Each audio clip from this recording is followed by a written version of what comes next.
I'm really honored to introduce Tariq Ali here tonight. He has been a great inspiration to many of us for many years, and I'm just thrilled that he's here in Vancouver. Tariq is one of the great radical voices of our time, and I think we're very lucky to have him here to share with us his perspective on war and empire and on the global anti-war movement. Tariq Ali was born in 1943 in Lahore, in what was then British-controlled India. He was educated in Pakistan and at Oxford. His opposition to the military dictatorship in Pakistan during the 1960s led to permanent exile in Britain. He was active in the anti-war movement in Europe during the 1960s. Tariq is a long-standing editor of New Left Review and has written more than a dozen books on history and politics. He has also been working on 2 sets of novels, on a play on Iraq, which was recently performed at Cooper Union in New York, and on an opera on Ayatollah Khomeini. We can't wait to see that opera. His most recent book is The Clash of Fundamentalisms, Crusades, Jihad and Modernity. The book is on sale outside, and after the talk, Tariq will be available outside to sign copies. At this moment in history, when the invasion of Iraq is full underway, when media reporting is so one-sided and dissident voices are rarely allowed any space, when military generals are the only ones who are considered to be authorities and experts on helping us understand this invasion of Iraq, it has become even more important to us to hear from people like Tariq. I have admired and respected Tariq's work for a very, very long time. He spends most of his time opposing this imperialist war and its propaganda, and I think it's imperative that the anti-war coalition in Vancouver hear from Tariq about his perspective and also find ways to strengthen our networks with the global anti-war movement. Please help me in welcoming Tariq Ali.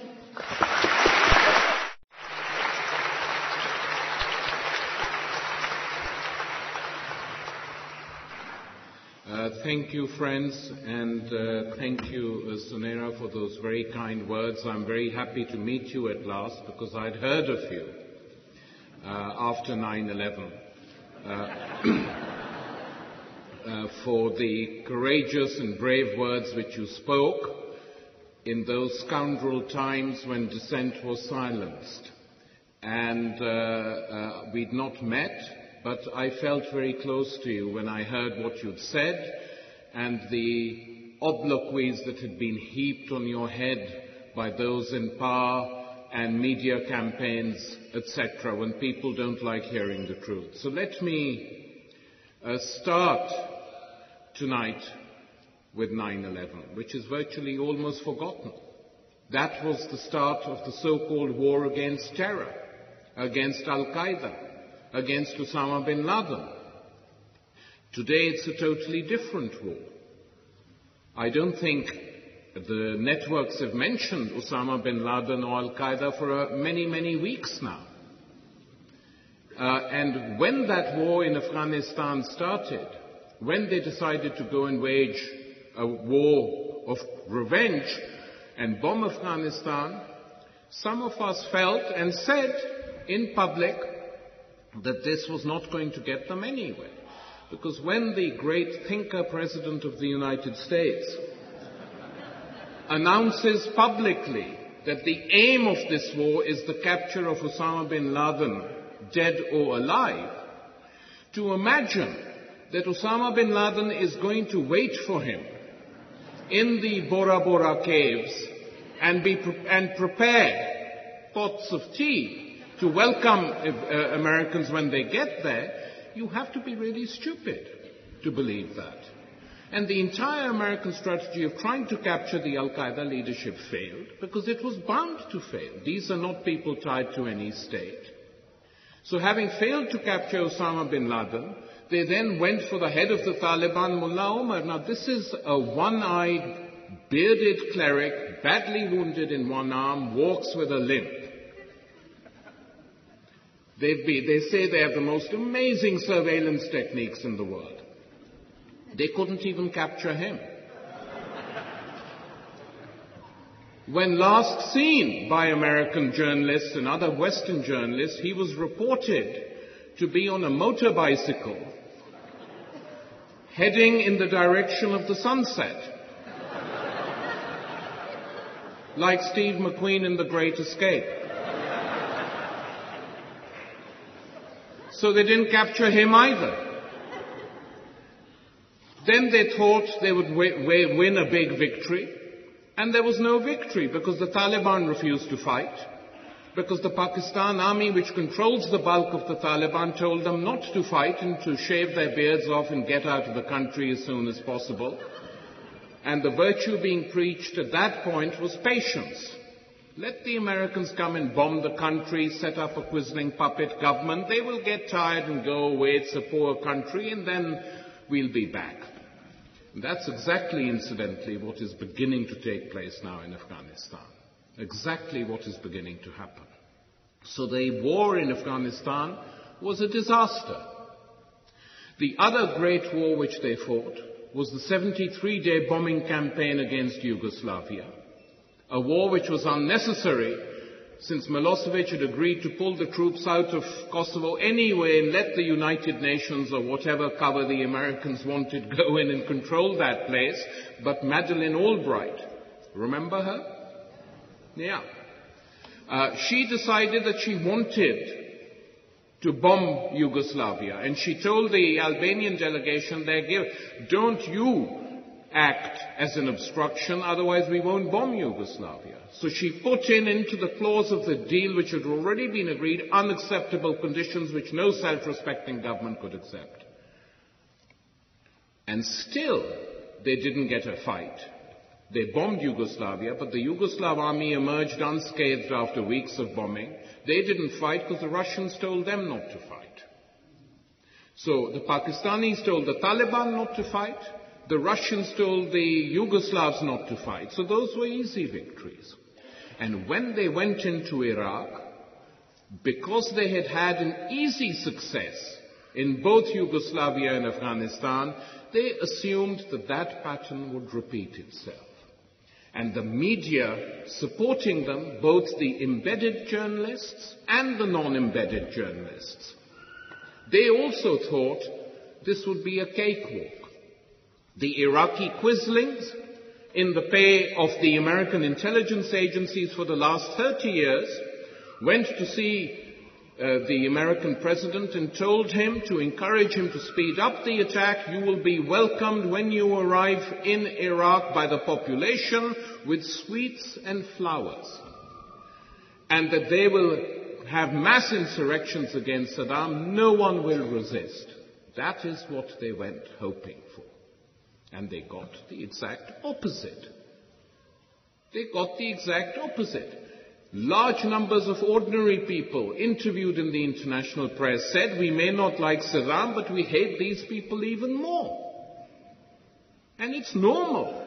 When you set out to occupy a country, you have to be very stupid to imagine that people there are going to welcome being bombed, killed, their country taken over, tanks surrounding them, water supplies cut off, even if the regime in that country is not popular. So it didn't happen. The welcome didn't happen. And in 2 or 3 cities it became clear that large gatherings of the population were opposed to this war. So we're now in week 5. And while American soldiers sprawl in the presidential palaces in Baghdad in the most disgusting imperial fashion, and an American colonel tells the media, now we own it all, which is the headline of the LA Times yesterday, there are still battles going on in parts of Baghdad. That is the situation we confront today. Now, given American military power, given the total bankruptcy, political and economic, of the Arab regimes in that area, who have not been able to resist at all. It's almost as if the only function of the Arab Union is to meet and paint the black stone of the Kaaba in the red and blue colors of the American flag. They've done nothing. An Arab country has been occupied.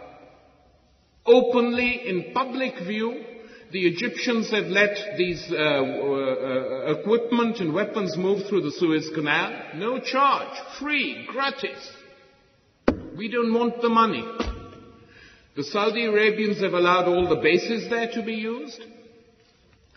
The little Gulf statelets run by rulers appointed by an older imperialism have made their countries available.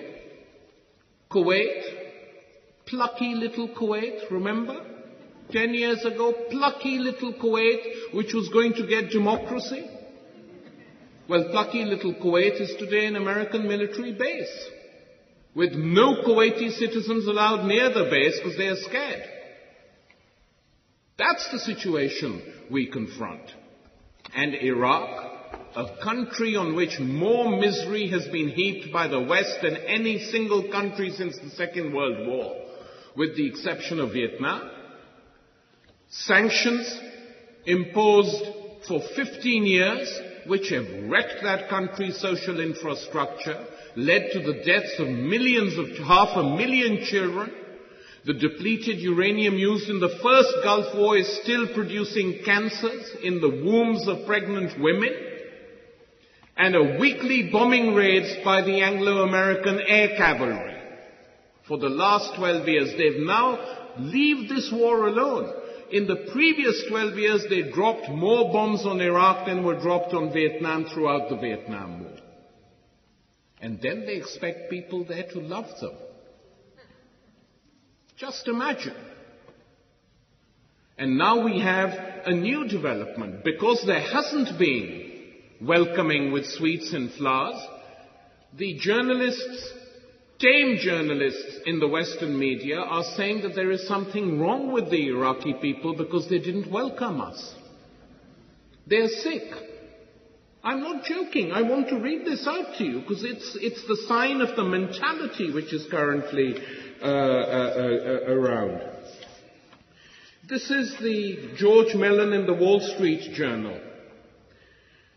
After 3 decades of rule of the Arab equivalent of Murder Inc., Iraq is a very sick society. To develop an orderly society and privatize the economy will take time.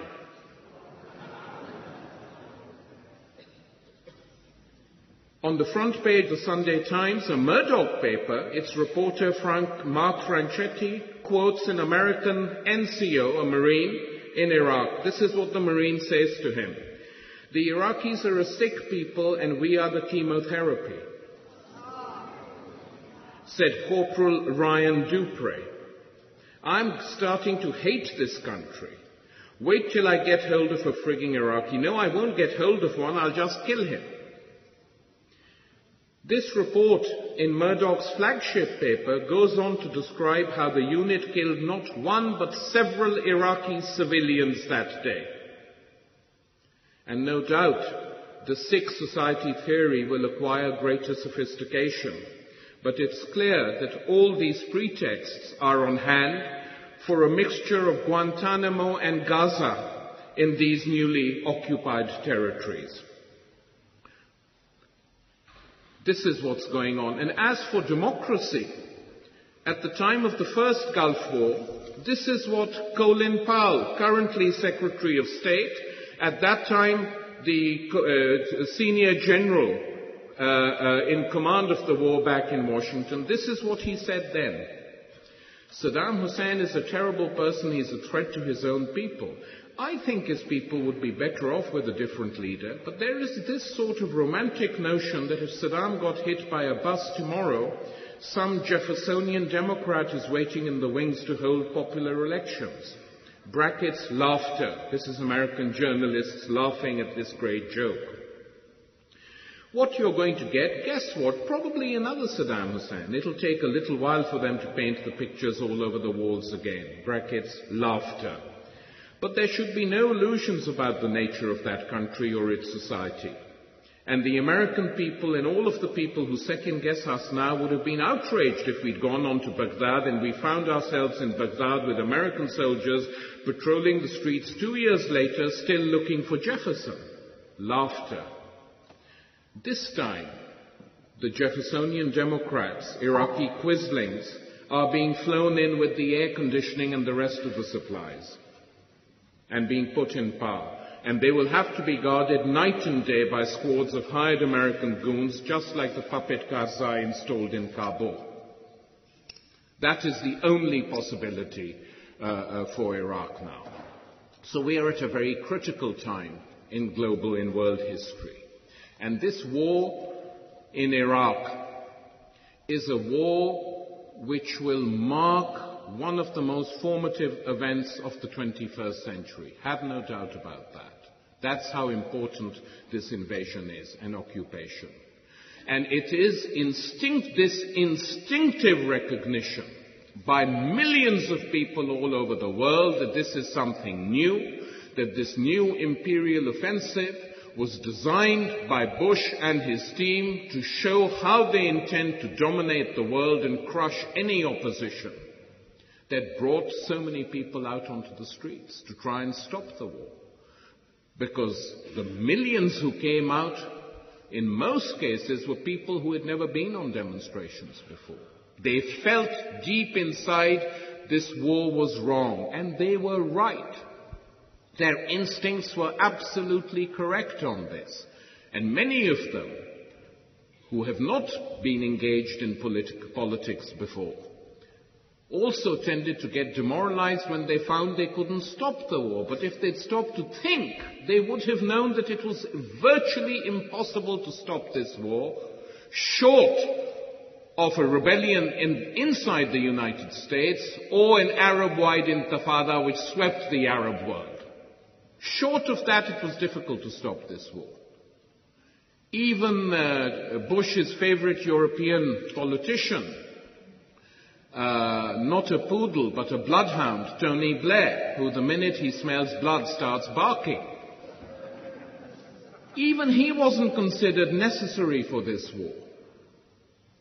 At one stage, Rumsfeld said, if you're having trouble with your parliament, don't come. We don't need your 30,000 troops. We can do it ourselves. So they were determined to take Iraq. And it was not for any one reason, but for a mixture of reasons. And all these reasons point out to what the needs of this empire now are. First and foremost, Iraq was an Arab country in an oil-rich region.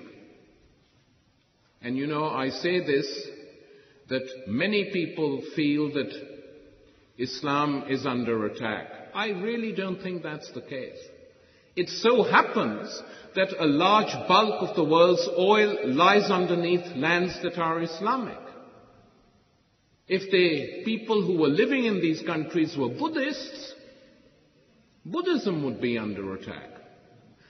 If the whole of Africa was Muslim and there were no Muslims anywhere else, they would never be under attack. So why this region is under attack has not got much to do with religion. It has got everything to do with imperial power, imperial economics, imperial needs.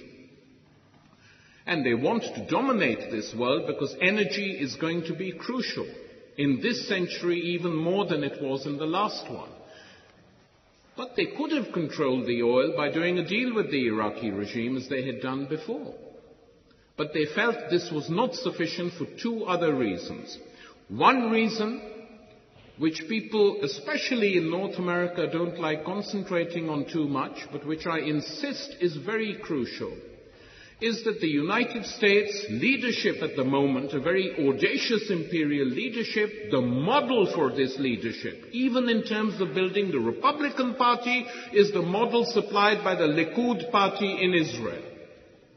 And these American Likudists were very keen to help their friends in Israel, who have been obsessed by Iraq for long, long years, because they felt that Iraq was the only country with the capacity and the possibility of challenging their hegemony over the region and over Palestine unless it was stopped.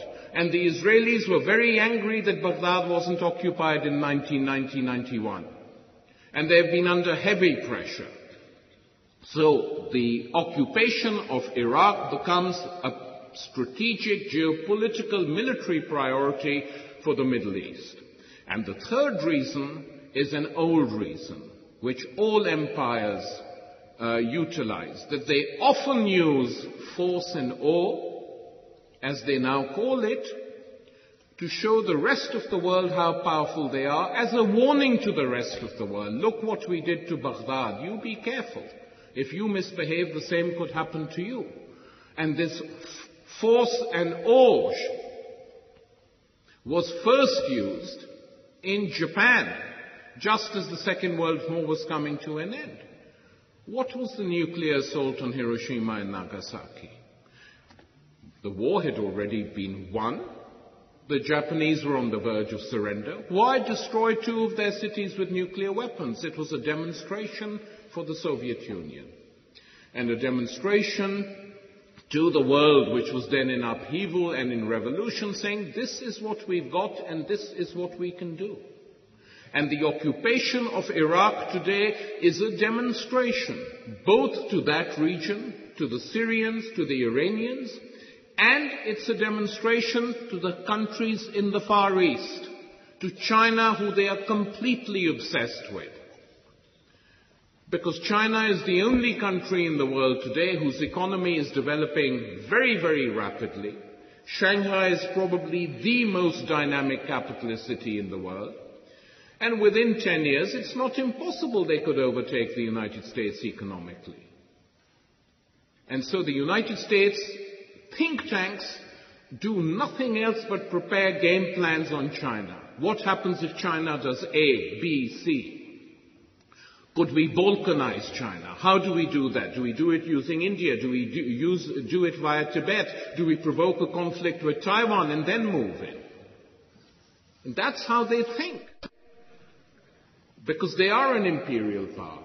And imperial powers think like that. You know, I was reminded of the early Roman Empire, when Britain was occupied, or the tribes that ruled Britain were occupied by the Romans. And one day the Roman governor, Viceroy of Britain, Agricola, said to his people, what do they call that little island to the north of Britain? And his advisor said, it's these Gaelic tribes, it's island, that's what that place is. He said, do we occupy it? And the person said, no. He said, well, I think we should. So he said, but it's a very poor country, actually. He said, that's not the point. If you leave one place unoccupied, it gives ideas to other people. They too could be unoccupied. And that's dangerous for the empire. So imperialists, even in the old days, think in these terms. And you've got to understand that. And I think people did understand it, which is why the size of the demonstrations was so large. No one believed the lies that were being spouted daily by Washington and London. Weapons of mass destruction? The only country in the Middle East who has them is Israel. They've got the large nuclear stockpile. They've got chemical weapons, and then they pretend they're under threat, when every single day they crush Palestinians. Every single day buildings are destroyed in the Palestinian cities. Every single day Palestinian civilians, children, including children, are shot dead. And the world watches. And at the same time as this is going on, they invade Iraq. And they expect the Arab world to be happy. And this is the extent of the degeneration and the debasement of the Arab leaderships. They were unable to do anything for Palestine. They can't do anything for Iraq. And I predict that over the next decade or two, you will have a wave of new uprisings in the Arab world, which will sweep these people away. Because the new generations that are growing up are not going to take this lying down. And you know, I get fed up when I listen to people, especially in the West, commentators, saying time and time again, You know, the Arabs always criticize the United States of America. They're not critical of their own regimes. Well, most of the people who are critical of their own regimes are locked up in prison or killed or tortured with the backing of the United States over the last 30 years. But many of them, some of the greatest poets and writers of the Arab world, remain critical till they died. And I want to share something with you. When I first visited the Arab world, it was in 1967, soon after the Six-Day War, a preemptive strike carried out by Israel against Egypt and Syria, a very brilliant military maneuver, which created pandemonium in the region, which was now, we know, backed completely by the United States, and which helped to crush the big wave of Arab nationalism at the time.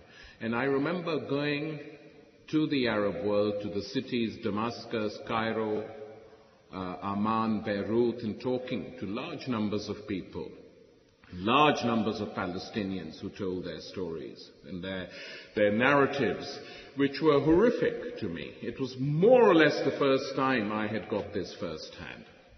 But in every Arab capital I visited, every Arab capital, either a civil servant or a student radical or someone in the bazaar would stand up and say, would come to me and say, "Have you heard the latest poem by Nizar Kabani?" And I would say no. And they would recite 2 or 3 verses in Arabic and then translate them for me very quickly. And I soon said to people, "Who the hell is Nizar Kabani?" And it emerged he is a Syrian poet, and he had written this amazing poem, which is one of the most ferocious attacks against the Arab leaderships you've probably heard, and I want to read it to you, because it was written immediately after the 67 war.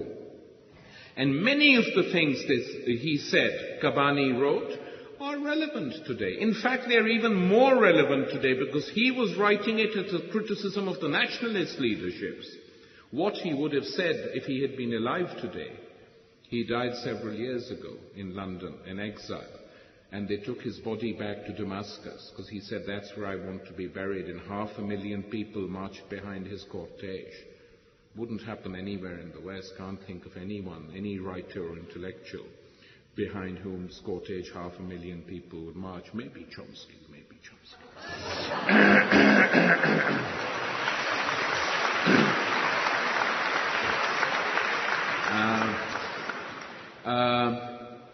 And this is the poem he wrote, and it's verse 17, which completely freaked out the Arab leaders, and his poems couldn't be sung. Kulthum, the great singer, the nightingale of the Arab world, was said she couldn't sing Kabani anymore. This is the poem he wrote.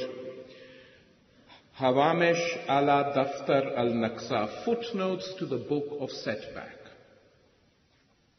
Friends, the old word is dead, the old books are dead, our speech with holes like worn-out shoes is dead. Dead is the mind that led to defeat. Our poetry has gone sour, women's hair, nights, curtains and sofas have gone sour, everything has gone sour. My grieved country, and he talks of the Arab nation, that's his country. My grieved country, in a flash, you changed me from a poet who wrote love poems to a poet who writes with a knife. What we feel is beyond words. We should be ashamed of our poems. Stirred by oriental bombast, by boastful swaggering that never killed a fly, by the fiddle of the drum, we went to war and lost. Our shouting is louder than our actions. Our swords are taller than us. This is our tragedy. In short, we wear the cape of civilization, but our souls live in the Stone Age. You don't win a war with a reed and a flute. Our impatience cost us 50,000 new tents. Don't curse heaven if it abandons you. Don't curse circumstances. God gives victory to whom he wishes.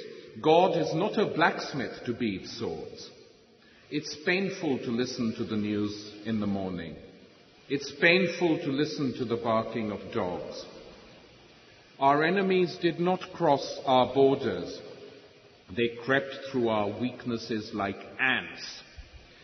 5,000 years growing beards in our caves, our currency is unknown, our eyes are a haven for flies. Friends, smash the doors, wash your brains, wash your clothes. Friends, read a book, write a book, grow words, pomegranates and grapes. Sail to the country of fog and snow. Nobody knows you exist in caves. People take you for a breed of mongrels. We are a thick-skinned people with empty souls. We spend our days practicing witchcraft, playing chess and sleeping. Are we the nation by which God blessed mankind? Our desert oil could have become daggers of flame and fire. We're a disgrace to our noble ancestors. We let our oil flow through the toe of whores. We run wildly through the streets, dragging people with ropes, smashing windows and locks. We praise like frogs, swear like frogs, turn midgets into heroes and heroes into scum. We never stop and think. In mosques we crouch idly, write poems, proverbs, beg God for victory over our enemy. This is verse 17, which reverberated through every Arab capital, and this was the verse which was recited by the Arabs in cafe and on street. If I knew I'd come to no harm and could see the Sultan, this is what I would say.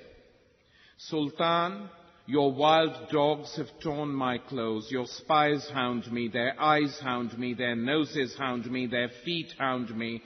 They hound me like fate. Interrogate my wife and take down the name of my friends. Sultan, when I came close to your walls and talked about my pains, your soldiers beat me with their boots, forced me to eat my shoes. Sultan, you lost 2 wars. Sultan, half our people are without tongues. What's the use of a people without tongues? Half of our people are trapped like ants and rats between walls. If I knew I'd come to no harm, I'd tell him, you lost 2 wars, you lost touch with children. If we hadn't buried our unity, if we hadn't ripped its young body with bayonets, if it had stayed in our eyes, the dogs wouldn't have savaged our flesh. We want an angry generation to plough the sky, to blow up history, to blow up our thoughts. We want a new generation that does not forgive mistakes, that does not bend. We want a generation of giants. Arab children, corn ears of the future, you will break our chains. Kill the opium in our heads. Kill the illusions. Arab children, don't read about our suffocated generation. We are a hopeless case. We are as worthless as a watermelon rind. Don't read about us. Don't ape us. Don't accept us. Don't accept our ideas. We're a nation of crooks and jugglers. Arab children, spring rain, corn ears of the future, you are the generation that will overcome defeat. Now, whatever else you may think about this poem, one cannot deny that it is very strong self-criticism of the Arab nation by an Arab poet. And much of what he says is true today. And this is a lesson which the Arab nation will have to learn. And this is a lesson which the Americans are now compelling the Arabs to learn. It's very interesting that the big demonstrations which took place in Cairo are the largest since the 80s. And the slogan they were chanting was not couched in the language of religion. The slogan they were chanting was, "Where is our army?" That is what 50,000 people chanted in Cairo as the Americans were taking Iraq. Where is our army? That is the slogan the masses, the Palestinians, were chanting in Jordan as they demonstrated against the war in Iraq. What are we doing? Why aren't we there? And so what this invasion of Iraq and occupation of Iraq is bound to do is to wake up a new generation and revive Arab nationalism. It's bound to do that. How could it fail to do that? It might take time. These things don't happen overnight. Can you not hear me? Yeah? Well, I know it's irritating to me as well, but I can't help it. I'm in a church.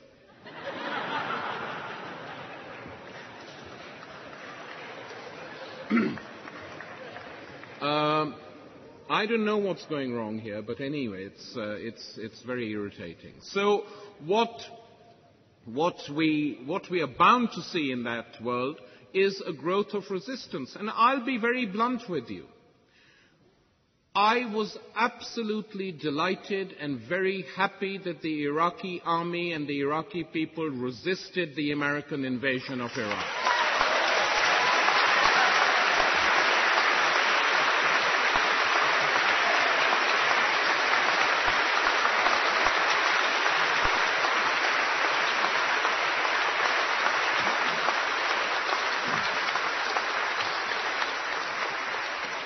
To listen to some of the European politicians, it's quite an interesting situation. We had a lot of European leaders opposed to the war, particularly the French and German leaders, and the Canadian Prime Minister. They were opposed to the war.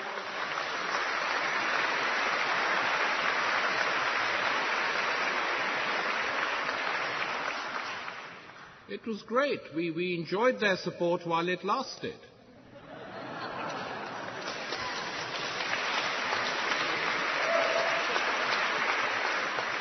It didn't last too long. That's the problem.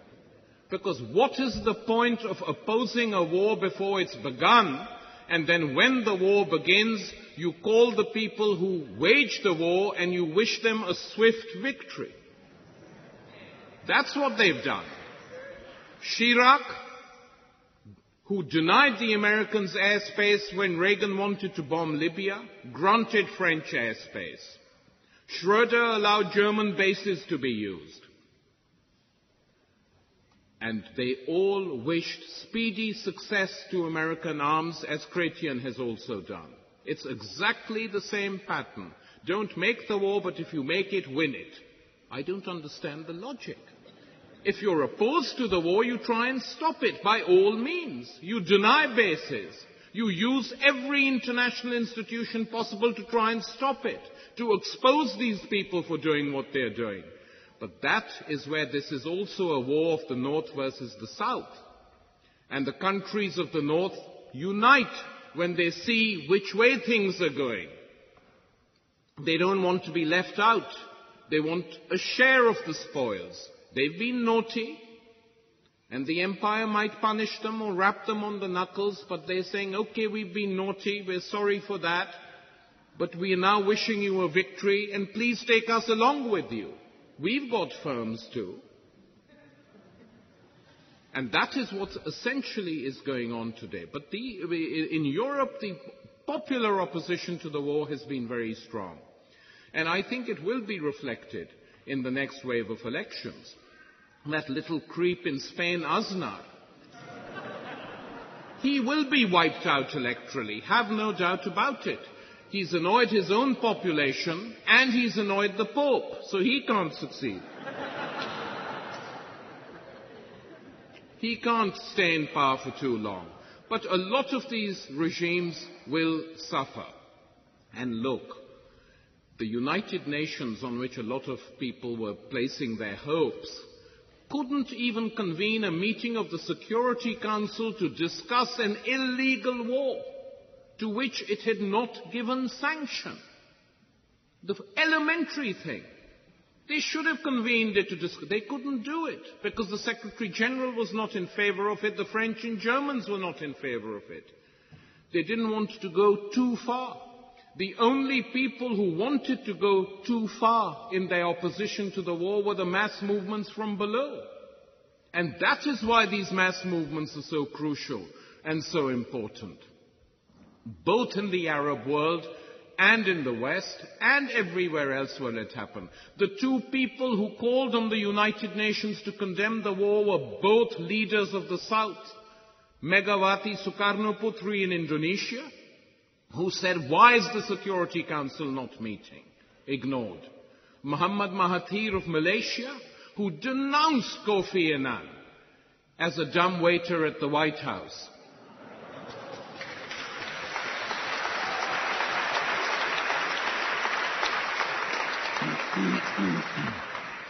Who else did? In the West, people began to calm down. Oh, now that it's happened, let's shut up. But now when it's happened is the time actually to go forward. And they were all hoping for a swift victory, the European leaders. Well, it hasn't been so swift. And what is likely to happen in Iraq? They will win. I have no doubt the Americans will win over the next few weeks. They will set up a collaborationist government. But they will have to stay there to defend that government. Because I think what will also happen is that an Iraqi resistance will emerge, regardless of Saddam Hussein. Because the Ba'ath Party is not a party which existed just in the stratosphere. Whether you like it or not, it is a political party which had some roots in the population. The Iraqi Communist Party, one of the largest communist parties in the Arab world, half of their members joined the Ba'ath at a critical point. Others were repressed. So this is not a country where there is no tradition. And I think this tradition will lead to a resistance in Iraq. It will take time. It will be slow. They will pick off and harry the occupiers, sometimes one by one, sometimes two by two. If they are very lucky, 1,000 by 1,000, as they did in Beirut when they went in there in the 80s. That will happen. And then the United States will understand that it's easy to win wars if you have total superiority of the air and occupy countries if you're prepared to put in hundreds of thousands of troops, but it's not so easy to actually carry on occupying these countries indefinitely. And this is what previous empires found out. After all, the last century was the century of empires. The British Empire couldn't stay indefinitely, either in Asia or in Africa. The French had to get out of Algeria. So why should it be any different this time? Simply because the Americans have nuclear weapons? The whole point is you can't use nuclear weapons if your own troops are in the country. You can't do it. So if you have troops to defend the new collaborationist regime which will be set up there, and you're planning other adventures, you will encourage a resistance. And I think it will be important, extremely important, to give support to such a resistance, because that's what we have to do. We can't stand aloof and be neutral if such a national resistance emerges. It has to be supported. And I think that what we are witnessing now is the linking up of the anti-globalization movements and the anti-war movements, and so it should be, because war is part and parcel of the neoliberal economic agenda. Von Hayek, the father of neoliberal economics in the Washington Consensus, also was a firm believer in wars being waged. He was in favor of bombing Tehran in 1979. He was in favor of bombing Buenos Aires, this so-called mild-mannered economist. He told Thatcher to bomb Buenos Aires during the Falklands War. And they wage wars now to preserve their economic hegemony and their political domination. That's what they're doing. So one has to resist them. Of course we can only resist them politically. In the West, I stress that. But the resistance has to happen, and it is happening. And one of the most heartening things of this global upsurge against the war has been the size and scale of the demonstrations in the United States of America. 500,000 people marched in New York.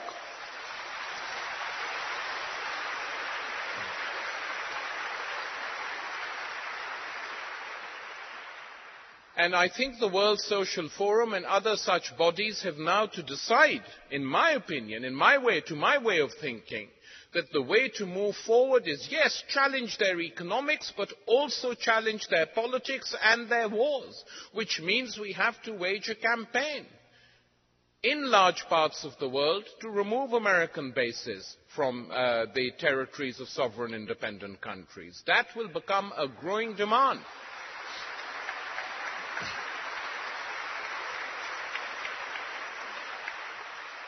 Just look at them. Look where they are. There are what? 190 member states of the United Nations. 190 member states.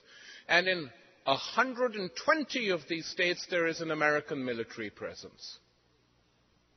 So what do we have? The United Nations of America. I mean, that's what we have. And how long will people take it? And the only resistance that's possible in many of these countries is a mass resistance, saying we don't want your bases here. Have referendums, campaign, get them out. It will be a long haul. It's the struggle, I think, which is going to dominate this century. That's why the occupation of Iraq is an event of the greatest magnitude. And that is why it has to be resisted with all the power and all the political might we can summon up. That is why the millions march, and that is why we have to carry on in different ways. I mean, look, don't get demoralized if the size of demonstrations becomes smaller. That's normal. I mean, those of us who are old enough to have lived through the last 30 years, lived through 2 decades when there were hardly any demonstrations, and a lot of awful things were happening in the world. We know that. This happens. There are ebbs and flows of the mass movement, historically, in every epoch, in every time, in every century. Each generation is different from the preceding one and from the one that follows. People learn in their own time. And the biggest teacher of people is experience. And one of the most heartening things that we've witnessed the day the bombs began to fall on Baghdad and Basra were hundreds of thousands of children marching spontaneously out of their schools to protest against this war. That shook them.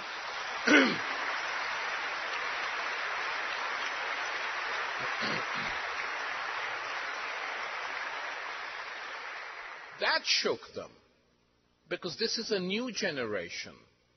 Its heart is innocent, its hands are unsullied with blood or anything like that. It speaks the truth, it's pure. And this generation came out and confronted them. Children between the ages of 10 to 16 outside the House of Commons chanting, "Resist, resist, Bush and Blair are terrorists, resist." Quite amazing. Turning pop songs, which some of us had never even heard of, into slogans like "Who let the bombs out? Bush, Bush and Blair." I didn't even know what it was a reference to, and I had to ask my 16-year-old daughter, who explained it to me with a contemptuous look on her face. So this is the mood which is gripping large parts of the world, but which has to have, sooner or later, political strategies which have to challenge it. And listen, another warning. They know that public opinion is important. They know the media is important. And that is why they control it. And they own it. And they have safe people to whom they entrust it. And that is why, during this whole wave of uprisings in the Middle East, we have a strange situation.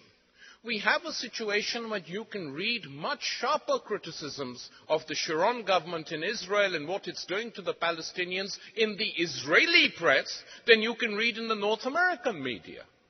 And in here I include Canada. It's quite incredible. I say when I see some of these journalists who work for these papers, look, why don't you just reprint what the Israeli press is printing? 2 to 3 Israeli papers, very sharp in their criticisms, publishing accounts which make you weep of what is going on in Palestine. And here people remain quiet. Look, the whole world was disgusted by the Judeocide of the Second World War. But it seems to me that the principal victims of the Judeocide were the Jews of Europe, of course, but there were secondary victims of that Judeocide who were the Palestinians in the Middle East, because no one opens their bloody mouths about them.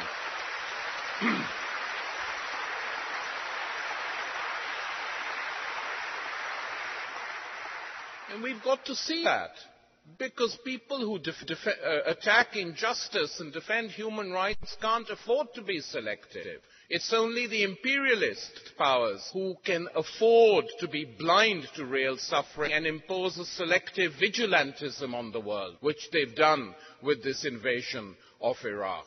So my message to you is very simple. It's the message of the school kids. Resist, resist. Because that is what we have to do, and we have to understand that they are not going to be short-term solutions.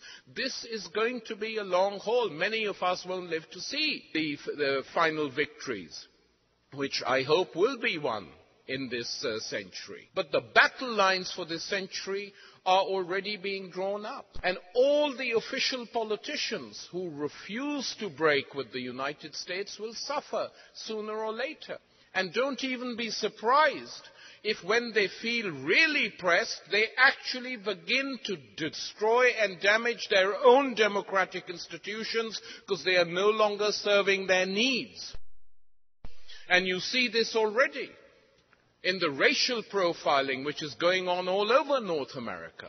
They've used 9/11 and they've used these wars to start fingerprinting people if they're of Arab or Muslim origin, or, since in the United States there's a lot of ignorance on these matters, if they find Sikhs with beards. Fingerprint them as well. They're all the same. Quite amazing what's going on in terms of challenges to civil liberties. So who is going to defend all this? Some political parties, we hope, will. But unless and until there is a movement from below, politicians tend not to act. It is the movements from below which shake them.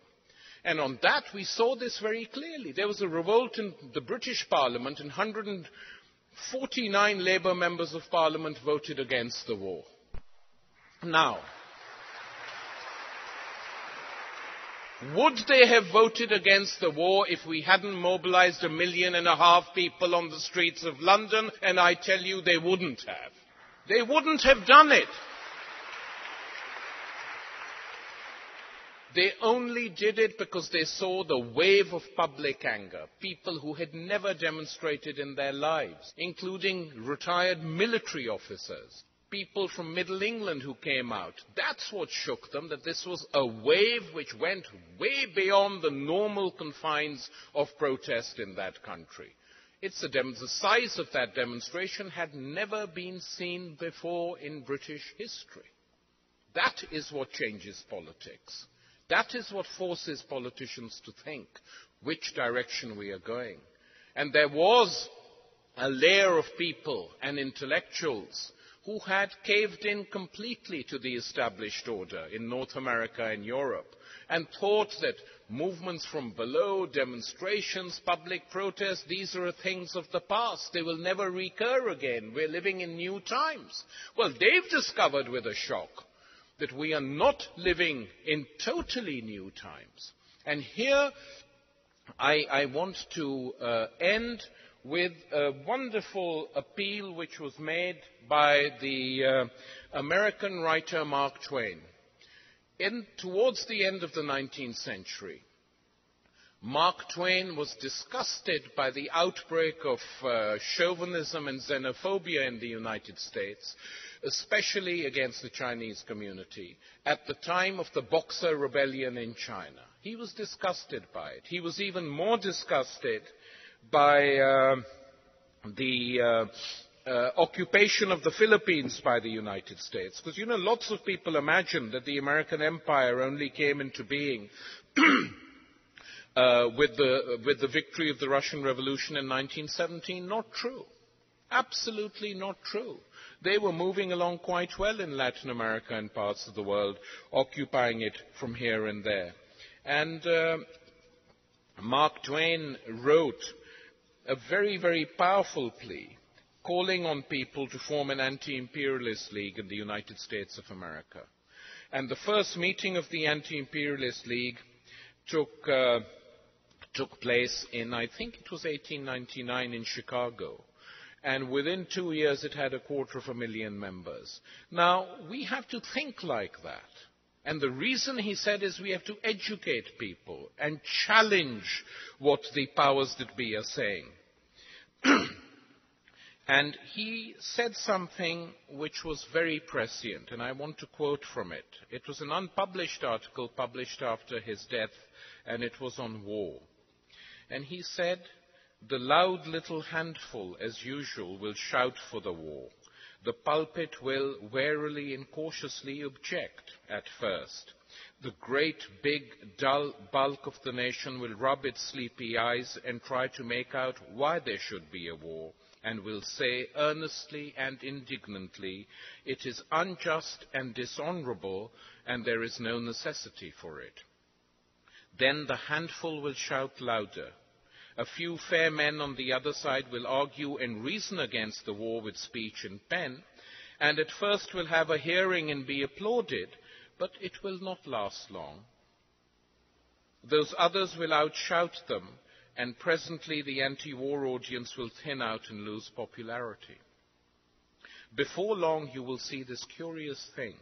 The speakers stoned from the platform, free speech strangled by hordes of furious men who in their secret hearts are still at one with those stoned speakers but do not dare to say so. And now the whole nation, pulpit and all, will take up the war cry and shout itself hoarse and mob any honest man who ventures to open his mouth. And presently such mouths will cease to open. Next, the statesman will invent cheap lies, putting the blame upon the nation that is attacked. And every man will be glad of these conscious, soothing falsities and will diligently study them and refuse to examine any refutations of them. And thus he will by and by convince himself that the war is just and will thank God for the better sleep he enjoys after this process of grotesque self-deception. And we see this happening even as we meet in the case of the war against Iraq. So we have to be vigilant, eternally vigilant, because only a vigilant citizenry can put some control on its leaders. And therefore, you live in a country on the edge of the United States. It's very important that the resistance and the anti-war movement and an anti-imperialist movement is strong here. I sometimes think that Michael Moore exaggerates a bit when he flatters Canada, but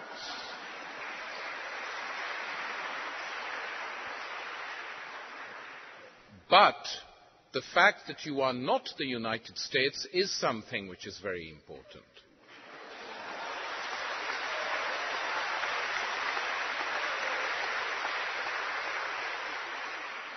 After all, this country offered a haven to many draft resistors and draft dodgers during the Vietnam War.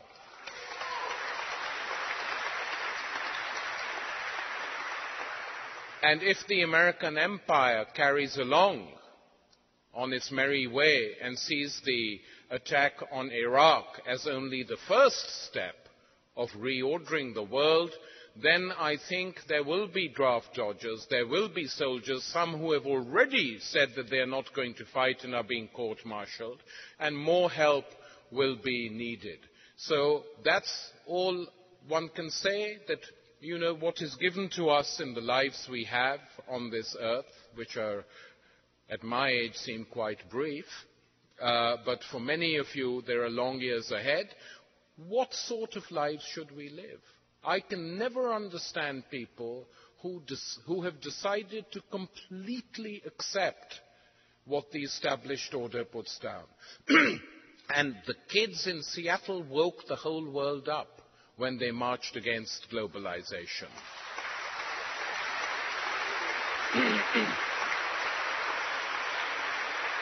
And that was a wake-up call which was heard all over the world and was an inspiration. And one of the things that was inspirational was that it had happened in the heart of the United States itself, because finally, when the time comes for reckoning, it is the heart of that empire which needs to explode if the world is going to be reordered and changed in the interests of the poor and the underprivileged and the oppressed. Thank you.